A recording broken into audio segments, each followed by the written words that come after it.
Assalamualaikum warahmatullahi wabarakatuh.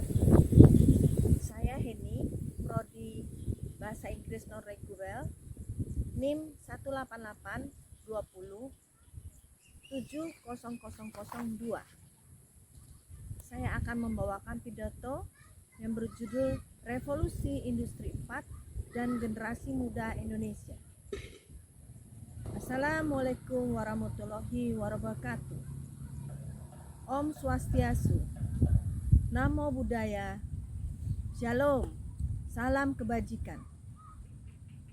Yang saya hormati Bapak Dr. Supriyadi, STP MPD, selaku dosen pengampu mata kuliah Public Speaking Universitas Pancasakti.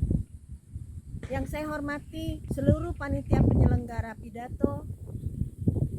Yang saya banggakan seluruh generasi muda Indonesia yang akan datang.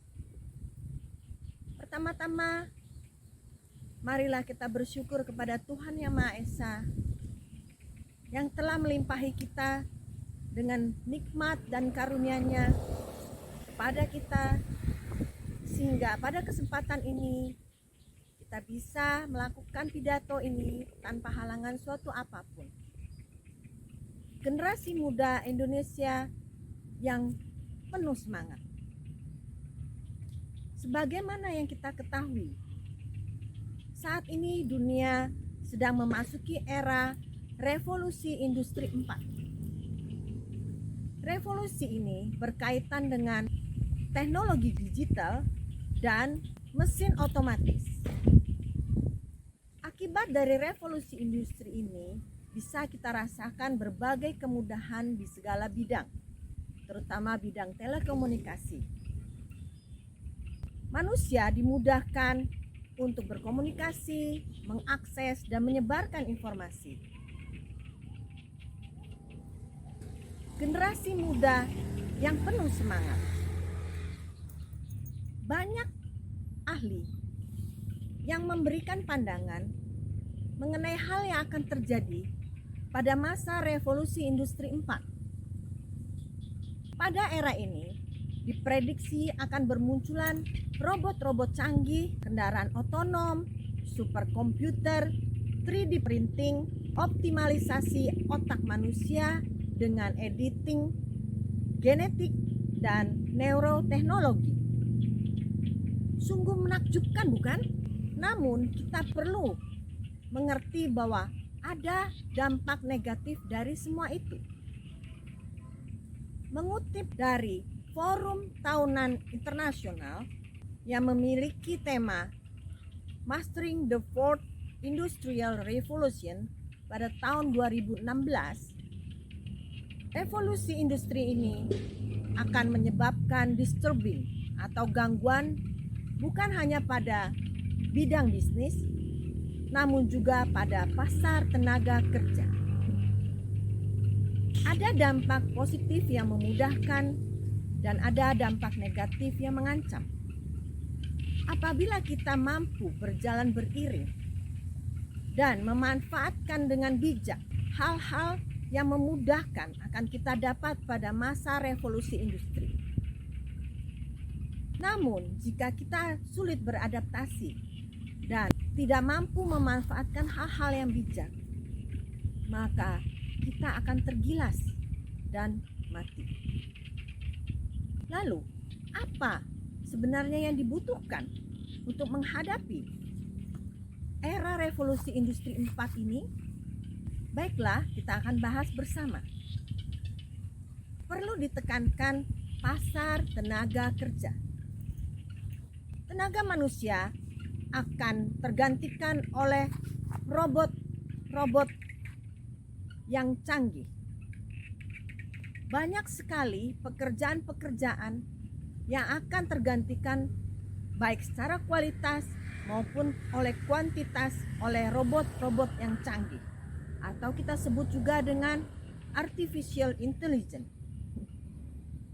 Oleh karena itu, kita harus mampu mengembangkan kemampuan atau skill kita. Setiap manusia mempunyai hard skill dan soft skill yang perlu dikembangkan. Yang menjadi penekanan untuk menghadapi era revolusi industri 4 adalah soft skill.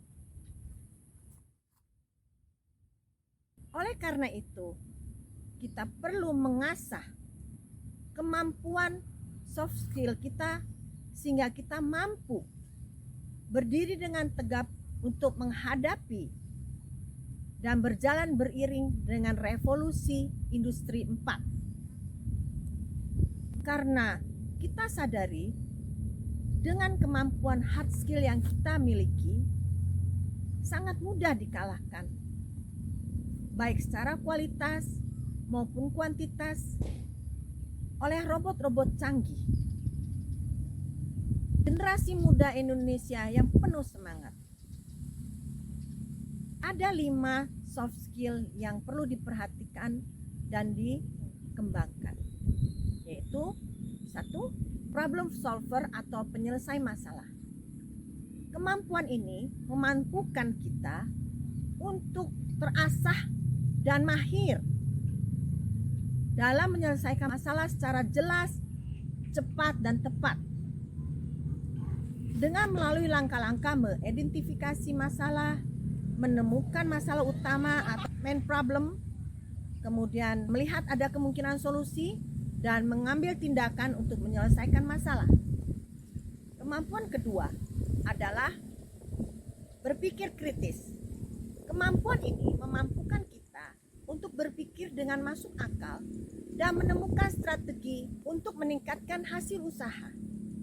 Dengan kemampuan berpikir ini dilakukan dengan tujuan yang jelas, beralasan, dan berorientasi pada sasaran. Kemampuan yang ketiga adalah kreativitas.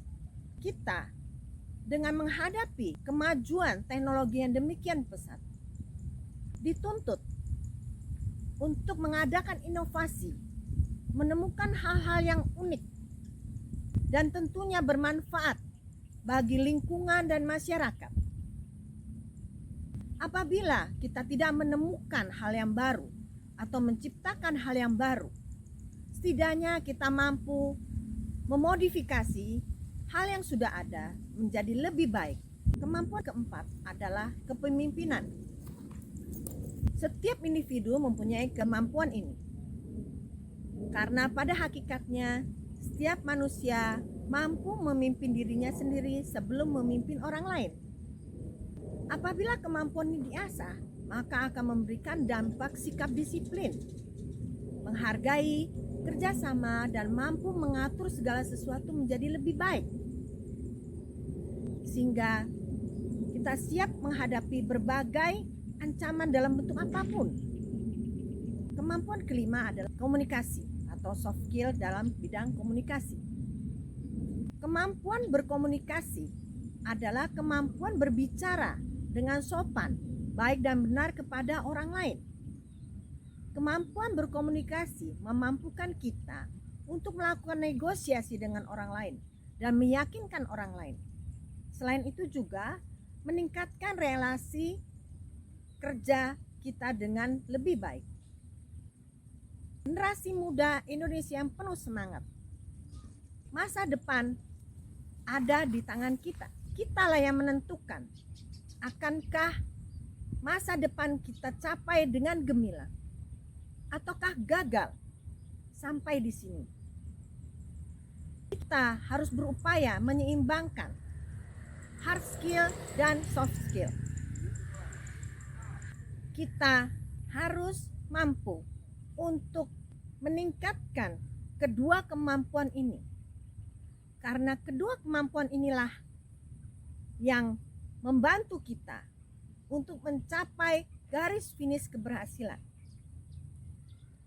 Demikianlah pidato saya pada hari ini agar bermanfaat bagi kita dan generasi kita di masa yang akan datang.